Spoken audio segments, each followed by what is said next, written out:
Hello दोस्तों, हमारी आज की कहानी का नाम है दुख का अधिकार। दोस्तों, यह एक स्वरचित कहानी है। इसके पात्र और घटनाएं काल्पनिक हैं। अगर आपको कहानी पसंद आए तो वीडियो को लाइक करें और दूसरे लोगों को भी शेयर करें।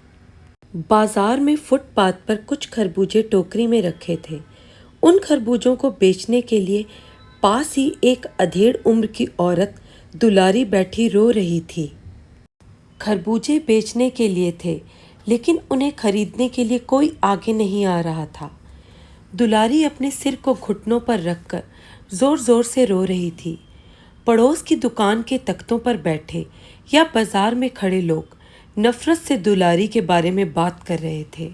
एक आदमी ने मुंह बनाकर थूकते हुए कहा, क्या जमाना है, जवान लड़के को मरे पूरा दिन नहीं बीता और यह बेहया दुकान लगा के बैठी है।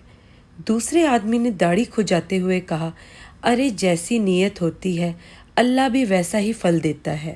सामने के फुटपाथ पर खड़े एक आदमी ने माचिस की तीली से कान खुजाते हुए कहा, अरे इन लोगों का क्या है, ये कमीने लोग रोटी के टुकड़ों पर जान देते हैं। इनके लिए बेटा बेटी खसम लुगाई धर्म ईमान सब रोटी का टुकड़ा है। परचून की दुकान पर बैठे लाला जी ने कहा, अरे भाई, उनके लिए मरे जिए का कोई मतलब ना हो, पर दूसरे के धर्म ईमान का तो ख्याल रखना चाहिए। जवान बेटे के मरने पर 13 दिन का सूतक होता है और यह यहाँ सड़क पर आकर खरबूजे बेचने बैठ गई। क्या अंधेर है। सब लोग यह देख रहे थे कि जवान बेटे की मौत के अगले ही दिन दुलारी खरबूजे बेचने आ गई। लेकिन वह ऐसा क्यों कर रही है? आखिर उसकी क्या मजबूरी है? और उसके दुखी मन की व्यथा जानने की कोशिश किसी ने नहीं की। दुलारी का 23 साल का जवान बेटा था। घर में उसकी बहू और पोता पोती हैं। उसका बेटा शहर के पास 1.5 बीघा भर जमीन पर खेती करके परिवार का पेट भरता था। खरबूजे बाजार में कभी लड़का बेचने चला जाता, कभी उसकी माँ दुलारी। लड़का परसों सुबह मुंह अंधेरे बेलों में से पक्के खरबूजे चुन रहा था, तभी एक सांप पर लड़के का पैर पड़ गया। सांप ने लड़के को डस लिया। लड़के की बुढ़िया माँ बावली होकर ओझा को बुला लाई। नाग देव की पूजा हुई। घर में जो कुछ भी आटा अनाज था दान दक्षिणा में लग गया। लेकिन दुलारी का बेटा एक बार जो चुप हुआ तो फिर ना बोला। सांप के जहर से उसका बदन काला पड़ गया था।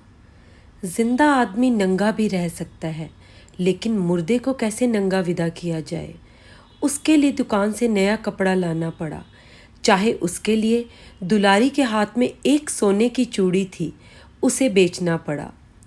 अगले दिन सुबह उठते ही बच्चे भूख से बिलबिलाने लगे। दादी ने उन्हें खाने के लिए खरबूजे दे दिए, लेकिन बहू को क्या देती? बहू का बदन बुखार से तवे की तरह तप रहा था। दवा लाने के लिए घर में एक पैसा भी नहीं था।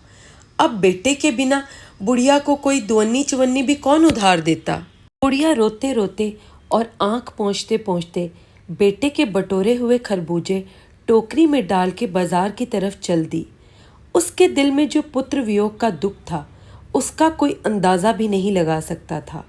लेकिन गरीबी और हालात ने उससे उसका दुख का अधिकार भी छीन लिया था, क्योंकि शोक करने गम मनाने के लिए भी सहूलियत चाहिए और दुखी होने का भी एक अधिकार होता है। तो दोस्तों, कैसी लगी आपको हमारी ये कहानी? आपकी इस कहानी के बारे में जो भी राय हो कमेंट बॉक्स में ज़रूर लिखिएगा। अगर कहानी पसंद आई हो तो उसे लाइक और दूसरों को शेयर भी करें और चैनल को सब्सक्राइब करना ना भूलें, जिससे आगे भी हमारा रिश्ता आपसे बना रहे और हम आपके लिए अलग अलग तरह की कहानियाँ लाते रहें। धन्यवाद।